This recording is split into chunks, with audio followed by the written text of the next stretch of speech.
Hey, welcome back to Next Third Best Third. I'm David Fenwick, founder and host, and I'm joined in studio again by Ben Serpell. Ben, welcome back. Good to be back, man. Let's do it Yeah, again. Here we yeah, go. this is good. I'm so excited about this. Ben and I have similar things in common. Our personalities, the fact that we both belong to a Dragon Slayers group, Yep. which we've shared before, but also, I'm a father of six. You're a father of three, and we were talking a little bit about navigating the stages of fatherhood, right? I mean, you start here and you get that baby and they put that first baby in your hands and you don't know what to do with him or her, you just but as you go forward, you've got three. What are their ages? So 20 girl, 16 girl, and then 13 boy.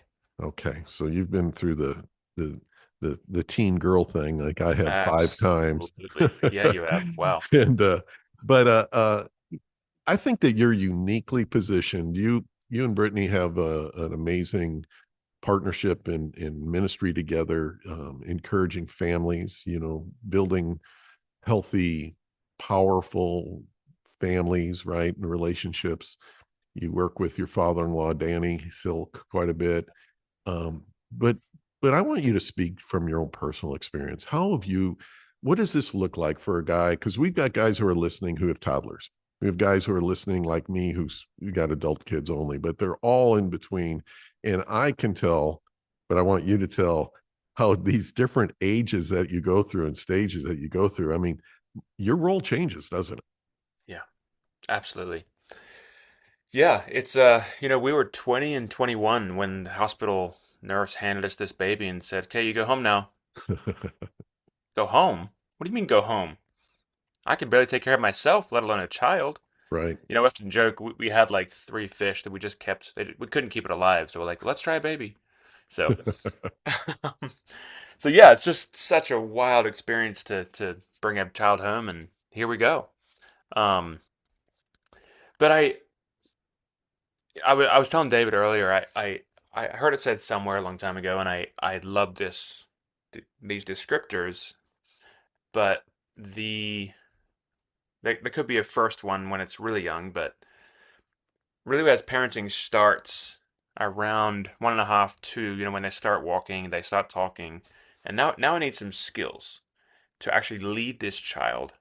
I'm not just feeding it, changing its diaper, and putting it to bed. There's some communication skills required to actually move this child through development phases. And the thing I heard was, as a child, uh, the parent's more like the cop. That I'm creating rules and boundaries to keep peace. Okay. Because if I don't lead this environment in this culture, that child will. Right. And I've had that conversation so many times, and I've lived it. My oldest one, we thought, man, she came out just wanted to be in charge. And she realized it didn't work with her mom, but it worked with her dad. She could Yeah. be in charge. And she just took me to the mat so much. So me learning how to become, and it sounds like a funny phrase, but really helping create peace in this environment through clear boundaries and rules. Okay. This is where we can operate. This is what your freedom looks like. This is the freedom that you can handle at this age. And then it evolves into a coach. Those preteen and teen years, you become the coach. And so now it's a little bit different. Your thoughts have changed. You want way more freedom, and you feel like you can handle everything. And so I'm gonna walk with you now and help guide you, but the boundaries are a little bit different now. And I'm moving you towards a goal that hopefully we have together. Yeah. And you're still running into some confrontation and some hard conversations that all come from I want to see you win, hopefully. The last one, which is new to us, we're about 2 years into this, but it was described as the consultant. So cop, coach, and consultant. Okay.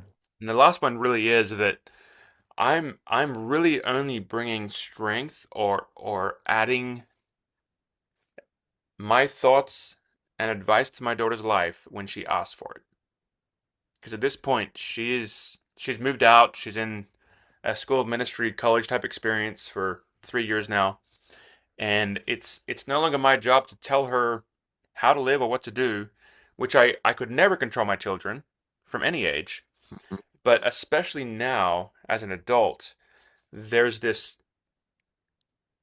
new opportunity to let her figure it out and then invite me into it Right. because she's going to receive what I have to say and give if she invites me much better than if I jump in there and tell her how to live. So it's interesting. So obviously, I'm in full bore consultant stage, right, for my kids. But the things we do through those other stages and how we navigate Yep. those as fathers, they influence, right, each of those next stages. I Absolutely. found that my consulting, there was some stumbling blocks there because I wasn't great at the coaching, Yep. you know. You find that true?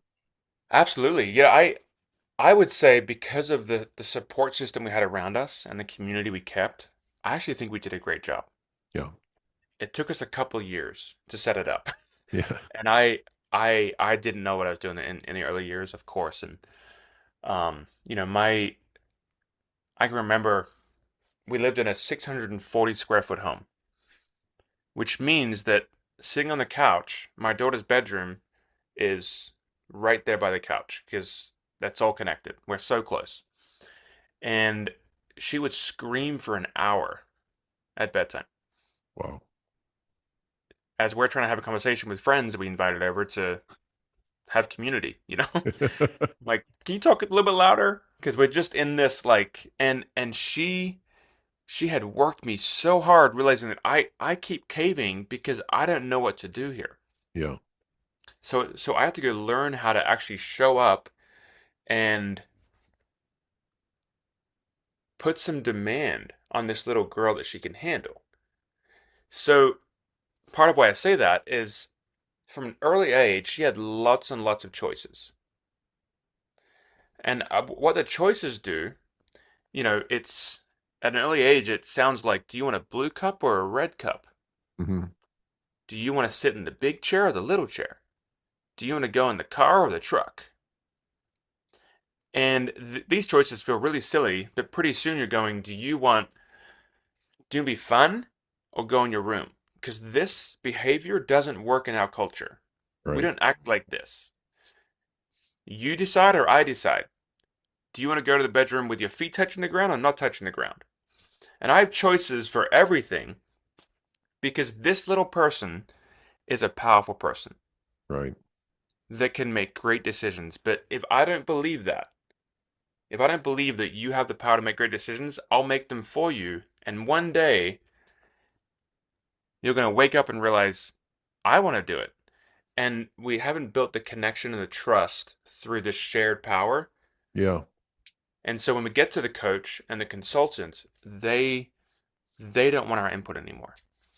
I like how you said that because when we hear the word cop, the cop stage, sometimes we can think, man, we're just going to, it's the law. I'm laying down the Yeah. law and this can be, but what you're doing there is you really are setting up a space saying, okay, there's going to be some rules, but Yeah. in this, I'm going to teach you, you know, how to be empowered, really, Yeah. giving those kind of choices because you're building upon it, right?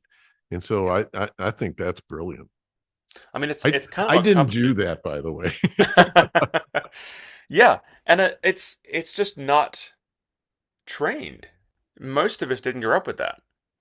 Yeah. Most people didn't grow up in a family, and I don't fault people. I think people are bad because of it. We Mhm. just don't have this understanding. Yeah. And so we have to go educate ourselves on how do I create a heart-to-heart connection with this little person and then protect it the whole way through. Yeah. So I've heard it said like this, that the greatest problem in my home is a disconnected relationship. It's kind of like the couch being on fire. If the Yeah. couch was on fire, what's more important than that? I got some bills to pay. I want to watch that show. I have to go see my friends. There's nothing more important. Let's go get the couch dealt with, and then we can do everything else. Right. Right. That makes sense. Giving kids, especially young kids, that ability to where they you've set the parameters, right? You've set the parameters, you've set the rules, but you're navigating them with them. There was a study done in New York City years ago where they had a inner city school, and the kids just had this field that was there was field and parking lot and everything, and the kids would go out at recess, young kids, and they wouldn't do very much. They'd huddle around the doors. Well, then they put a Yes. brand new playscape. Right? You're familiar with this study? Something similar. Keep going. Yes. This is good. They put a brand new playscape out there, and the kids loved that playscape. And they were all around that playscape and, huddling around and knocking each other over. But then they fenced in the playground. Yes. And when they fenced in the playground, the kids just flourished. They ran, they played, they were on the playscape, they were kicking balls. They utilized the entire space, and they would go all the way to the fence because now they were safe and secure to Yeah. explore. Yeah. That's right. Yeah, and this is often where we have a hard time as parents is this child needs me to lead. Yeah. I'm meant to be the leader. It doesn't mean that I'm the I'm trying to find some negative word to describe leader, right? You're not a tyrant. There we go. There we go. I'm not here to be the tyrant. I'm Yeah. but I but a leader is the one who's going to serve the most and actually create opportunities Yeah. for you to be free. And so that story, I love that example. I didn't know where it came from, so I'm glad you told me. Thank you. Mhm. Um, but that example, it just sets it up of I want my children to feel so free around me and so safe that they're willing to explore and try things out, that they're safe to fail. Right. I love that. Those kids But would never have gone to the edge of that playground. yeah, Yeah. yeah. But if you're explosive or even avoidant, they're having to guess what's going on, so they just stay a small target, Hmm. and they're really careful to not push the button because I'm not sure how you're going to act. Yeah.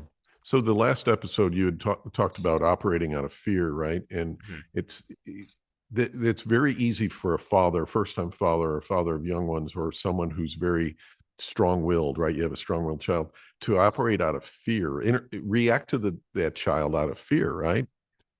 You're like, I can't handle this. I don't know where this is going. I can't make it stop, Oh my God, So you're totally. responding out of fear. Yeah. Yeah, I was thinking, I said this in the last episode, so if you caught that, I'm going to say it again real quick. But I was thinking when I was considering even fatherhood, we use this phrase all the time, and I used the last one, which is listen better than they're talking. Mhm. But I was thinking about in parenthood, when I'm raising a child, this is how it starts. You watch that parent with that toddler who just mumbles, and the parent goes, "Well, they just said they want a snack and they want to go to bed and they want like you understood that? That's amazing." Because you're listening better than they're mumbling. That's good. That's And true. and I We've all experienced that, oh my right? gosh, it's like how did you get that from whatever they just said? That's amazing. That's some gift you have. But they're listening with intent to understand what's happening. Yeah. I think we lose that when they get older. And so we have to keep this skill going that I'm listening past the action. I'm listening past what's happening because children are going to act their emotion.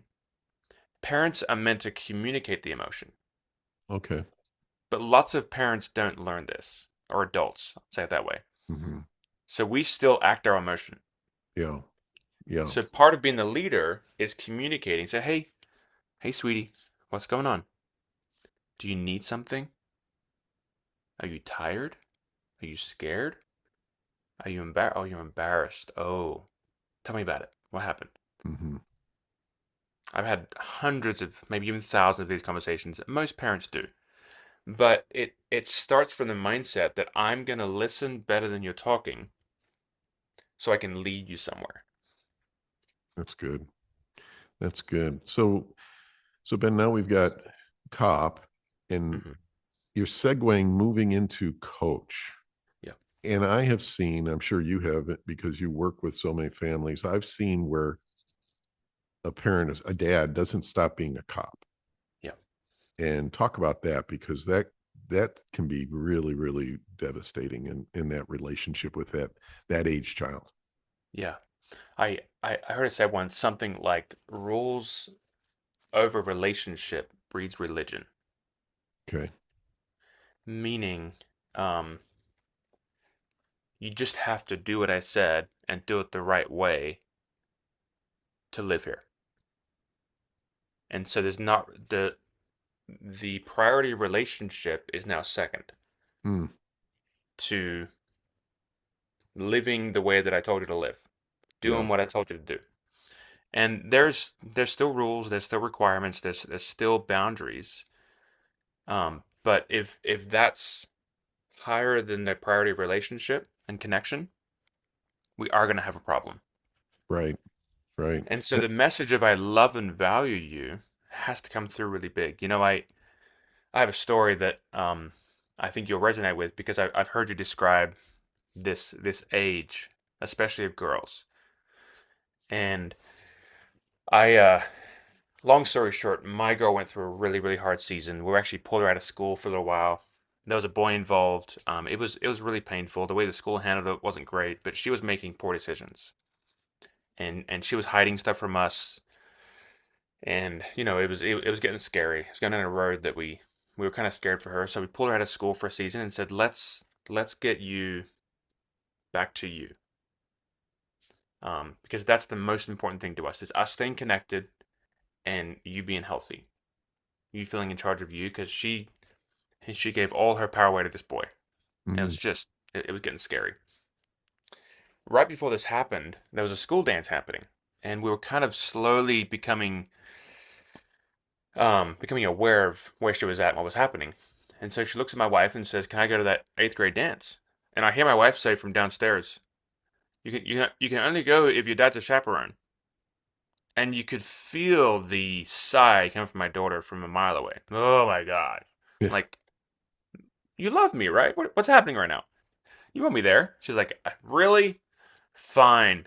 Dad can go with, you know." So here we are. So she's getting ready that night with all the girls, and her mom's there, but she says, "Dad, you can't come to the house and see me. Don't come." So here we go. There's an invitation for rejection right here. And it is loud. It's between my eyeballs. I'm just like, oh, this hurts. Right. My little girl is now 13, 14 years old, doesn't want me around.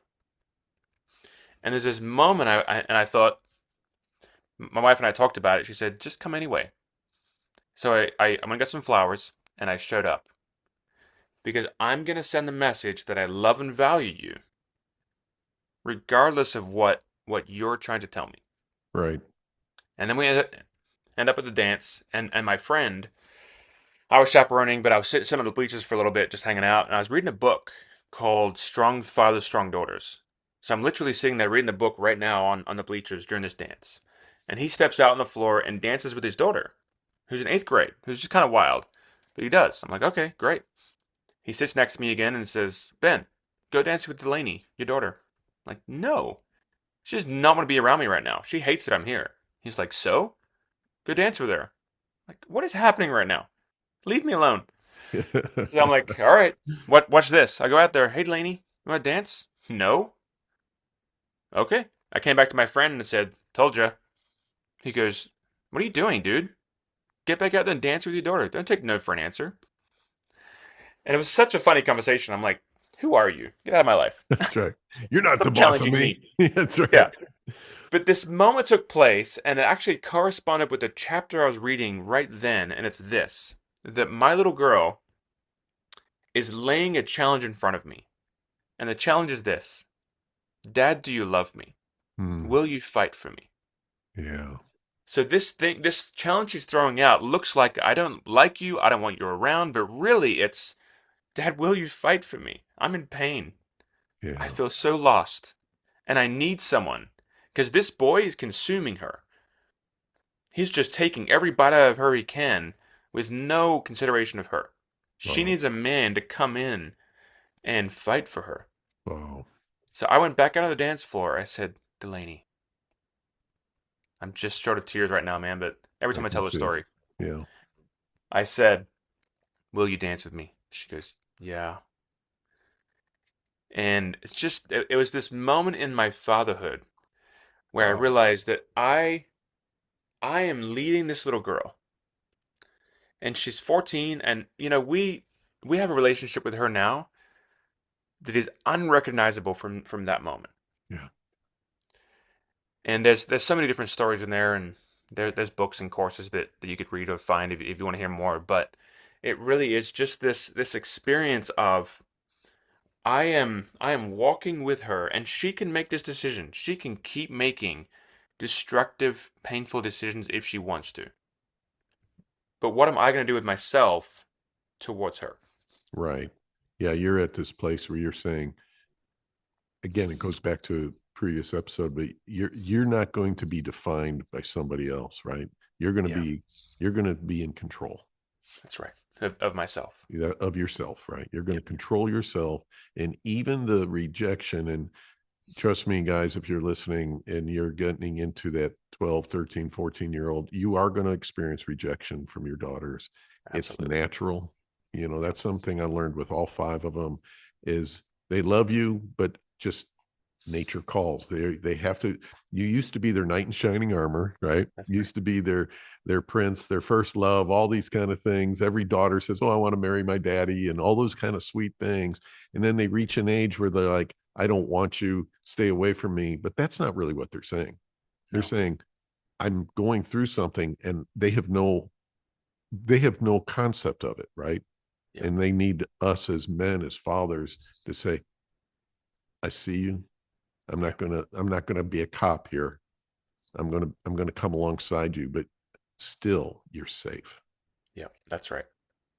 Yeah, and I think about the role of a coach in my life too. Coaches don't always say what you want to hear. Hmm. They don't always tell you what feels nice. Right. They're going to tell you what produces growth and what's required. So there's Yeah. lots of conversations still there. Like, hey, I'm not sure if you're aware how we're experiencing you, but not having much fun over here with how you're treating your siblings. Right. So do you want to clean the mess up, or do we need something to change? Do you need some consequences to feel the weight of how you're treating your siblings? Because that's actually more important than your phone, than your friends, than your school, than your anything. Way more important to me is how you treat people in this family. Yeah. Yeah. That you're helping to protect those relationships. But see, what you're doing there is you're establishing the reality that you believe in them, that you're setting them up for success, but Yep. you're also coming with the truth, saying, "I believe in you, and this is where we want to see you go, and we'll do everything in our power to get you there, but you can't do this, That's right. right? This isn't working." You know. Exactly. Yeah. So then you move on, right? So you go into coach to now Delaney, you're a consultant. Yeah. Yeah. I talked a little bit earlier about questions, just learning to ask questions. You know. My favorite questions at this stage is, how can I help? Mm, If you've read the gospel at all, there's a few different stories in there. One where Jesus comes to a guy named Blind Bartimaeus.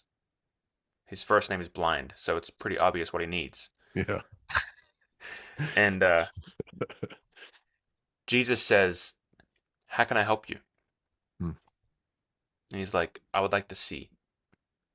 And when I just think about that story, I think it's such a powerful question he asked him, because he might have said, I'm really hungry, or I don't have any friends, or I've heard that you whatever. But he said, I would like to see. And Jesus said, okay, then it's done. mhm, And the man's healed of blindness. And yeah. I it's just an example of, I'm going to ask, how can I help you? Because I can probably see, especially these young adults, I got 9 different problems I can see right now. Let's address them all. And the one they want to address is the one that you don't see, or the one that you think That's isn't as important. that's brilliant. It really is because what we're doing, it goes back to your emphasis on becoming a better listener, Yeah, you exactly. know? because of course we're going to go up to our 17-year-old or our 20-year-old, or in my case, even in the 30s, and sit there and say, well, I see the problem here. But that's not the approach. You can't do it that way. You've got to be a listener and set it up. And again, make them feel, put the fence around their playground, you know, Yep. Yep. uh, what do you need? How can I help? Yep. That's good. Exactly. That's good. So here we Yeah. are. Go ahead. Yeah, it's just the opportunity to lend strength, because what that does is it begins to build trust. Yeah. And I think when we have trust built, then they'll probably come to you. Well, they will come to you, and I've experienced this where they're asking, what do you think I can work on? Mm-hmm. She's now in a position where she's in the school ministry she's in, she's leading people. So she's coming to us saying, how do I solve this problem? What do I do with this person? Mm. How can I be better? Yeah. And I think it really is connected to a trust built through meeting the need that she has more than giving the advice I think you need to hear right now. Yeah. That's so good because the what she might have said, like the obvious thing for blind Bartimaeus was, I want to see, but what if he did say, hey, I'm hungry? Yeah. You know, that might not have been the answer that Jesus thought he needed to ask or put Yeah. out there, you know. But again, I think setting up, realizing that as you change your relationship, you know, you're still dad. You're going to be dad when she's 40. You're going to be dad, you know, till the day you die, you know, and beyond. Um, but having them come to you and know that you're, again, that you're not going to condemn them, you're not going to question them, you know, you're not going to try to fix anything. My oldest daughter just got her doctorate, and Wow. she's in special ed. She's brilliant, married, she's got an 11-year-old. She calls me multiple times during the week still, Beautiful. and Yeah. it's just so sometimes she just wants to bounce stuff off me, you know, and I'm just like going, I just love that relationship, you know. Best. Yeah. It is, it's just the best. And then I've got my youngest. So I had my youngest when I was 48. We called her a do-it-yourself grandbaby. So, and you know, she's at a point in her life right now where she's making some choices. Um, she's just making some choices, and I won't judge them, right? She's making some choices. She loves the Lord. I mean, she's great there, but she's just making some choices regarding school and things like that. And I'm not even asking her. I'm not bringing it up. The day she wants to bring something up, she'll bring it up. And I'm not going to go in there guns a blazing, and because what would that do? It would just drive her from me. And I think this is part of what we're watching right now. It feels like a bit of a epidemic, if you will, is I'm hearing about all these relationships seeing a breakdown. And I think part of it is, there's probably some lessons for young adults to learn Yeah. about protecting connection as well. There's definitely some stuff in there. But the other side is, I think it's really hard for parents to move from coach to consultant. And for some parents, and most of them probably, there's actually a grieving process to go through. Yeah. That makes sense. Is the seasons changed. The role that I had for 18 years has shifted. Yeah. I'm still your parent. I still have a role. You're probably still going to come to me. You still need stuff from me. But how that relationship goes forward requires me to adjust.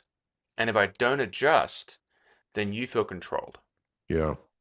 Yeah. And it's in your own power to adjust, right? Yep. It's a choice, it's a decision. You know, I am going to be powerful in the sense of I am going to make sure that I'm controlling me, what I can control. And that's recognizing, hey, because you see it. One of the biggest problems of divorce in people in 50 and older is the way they mishandle the empty nest. Yeah. That's a big one. We see it all the time. All of a sudden, the kids are gone. The wife looks at the husband saying, I don't really like you. The husband's there going, what? I've done everything I could. You know, the kids are gone. Identity, you haven't really navigated individually, much less together, what it's like during these seasons, you know? And I'm willing to bet after this conversation, if I look back at some of the relationships that I know that have ended, that they never did go from cop to coach to consultant Yep. in a clear way. You know, it got all messed up. Yeah, and just to your point as well, I remember a conversation a few years back talking to a couple that were on the verge of divorce, having a really hard time, and they had kids in their 30s. Hmm. And I said, "What's the goal of your marriage?" And the husband looked at me and said, "My kids." And the goal of his marriage was his children, who had been out of the house for 12 to 20 years. Wow. And it sounds really noble, but it doesn't create the culture that you want. And I think that's, if people listening have little kids, probably something to go address and look at is the goal of my marriage our children? Because it feels safer, or it's the loudest thing, or it requires the most attention. If that's what's happening, make that adjustment first. Yeah. Make the goal of your marriage a deep, loving connection, because out of that flows everything else. That's good. That's so true. And I think again, it can sound admirable, even Yeah. honorable to say, well, I'm here just for my kids. Yep. But, I've seen it, again in my own personal life, you can find yourself one day where you think you've got it all pretty much managed. I remember when my wife left, I thought I was shocked because I thought we had this really great relationship. Yeah. And processing it through, I'm like going, well, you big dummy. You didn't nurture this. You were checked out here. I could see my own culpability. Yeah. The decision was still wrong, but I'm like going, huh? I kind of see how you got there. I have a friend of mine who is going through some struggles, and uh he said this one day. He says, I guess I'm not a very good leader. And one of the guys who he walks with says, oh no, you're a great leader. You led us to this place. He was just being real raw and real with them. But I think that's where what I love about you talking about going from cop to coach to consultant is there's an intentionality there that Yeah. keeps you from complacency, Yeah. because complacency is so dangerous. Yeah. It's true. And I'm a pretty sentimental dude. It's Yeah. weird to say out loud, but it's true. I know myself well enough to say it out loud. Um, and and so those stages as it changes, it is hard. It's emotional. Like you know, there's this trend right now, it keeps coming out. I keep seeing it where this mother, it seems to be sons. She'll grab her son, who's now probably 14, 15 years old. Some of these boys are big, and she'll say, "I didn't know that would be my last time that I would hold you." Wow. And so they do this thing where Wow. the son jumps up and the mom holds her, and usually the mom's bawling her eyes out, going, "I never thought I'd get to do this again," you know. Wow. But it's just this. Uh, if we're not careful, we get stuck in, "I didn't get it right yet. There's still more to do," or "I love this stage," that I don't move with my children to become the parent they need me to be now in this season. Yeah. That I get stuck in that one. Yeah. Maybe before we end, you could speak to this. So we do have guys who are in their late 40s, 50s, and 60s, and maybe on who are following us. And they may be sitting here because I was just crossing my mind saying, I didn't do everything right. I was a good man and I love my kids, but I didn't do everything right. And I Yeah. think about, because again, you and I are very similar in this because I cry all the time. I'm very sentimental. I love on my kids, even as adults. And I've got four grandbabies. But um, how do you encourage that man right now who's his kids are out of the house and he might be saying to himself, I blew it. Yeah, I think my biggest encouragement there is, if you have a mess to clean up, start there. Hmm. And what I mean by that is, if you can identify things you did do or didn't do that weren't helpful, start there. Yeah. And just come with a repentant heart to own the thing that you're aware of. And then begin to move back towards, I want to stay connected with you. I got some things wrong, and if you have some feedback for me, I'm ready and willing to hear it. If I've made a mess that I'm unaware of and you want to tell me, by all means. Hmm. I'll put my pride down, turn off my justifier, and listen. Yeah. To give us a chance to move back towards what do we do now? Because our relationship isn't gone because I got some stuff wrong. Just that relationship's over. Let's start a new one. Yeah. Let's redefine it today. That's good. That's good. I know I shared a little bit with you, but so I've got older daughters who I wasn't a great communicator creating a space, right? Yeah. And now we're having really good conversations doing just that, of saying, hey, I recognize that I didn't teach you how to have conflict. I recognize that I just kind of fixed everything.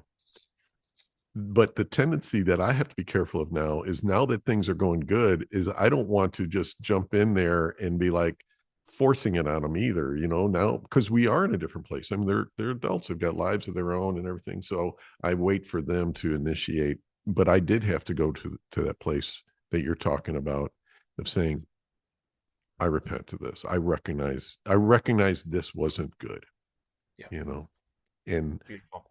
and they say, thank you, let's Yep. go, because they want the relationship too. Yeah. I I'll if we're ending, I'll end Yeah. here unless I say something else for you. But I think in relationships we often watch people describe a winner and a loser. Right. And we have this phrase that we use often, which is the person who wins is the first one to become humble. Mm, So and it's one of the most attractive things in a relationship is humility, yeah. true humility. And so if you can put humility on display, it's contagious. That's good. Yeah. That's good. Man, this is so much fun. I'm so glad that you came on. I've Dude, thanks I've for having me. I've missed you, so this is good. And I'm looking Agreed. forward to seeing what God does going forward with what you're doing. I know that we're going to be there's just so much more going on with how men platforms, guys who are working with other men, are really connecting, and I think that's powerful, and that's going to be great. Good. Awesome. Well, y'all, thanks again for being here. As we always ask, if you can do us a favor, click like, subscribe, share. We have, I don't know if you knew this, Ben, but we're on podcasts for YouTube. Just in this last few months, we've reached a point where we're in the upper 9% of all podcasts, Wow. according to their parameters. Now, there's millions of them, so that sounds better than it is. But the point is we're growing, and we're seeing that guys are really responding, and I'm just excited that men are willing to examine their lives, take Yep. honest appraisal, and then make the changes to get things back under control and back where they Awesome. should be. Make the next third the best third, right? Thanks for having me, man. All It's right. such an honor. Yeah. Thank you so Yeah. much. I hope you guys have a awesome Christmas. You too. All right. Bless you Talk to you guys. soon. Bye.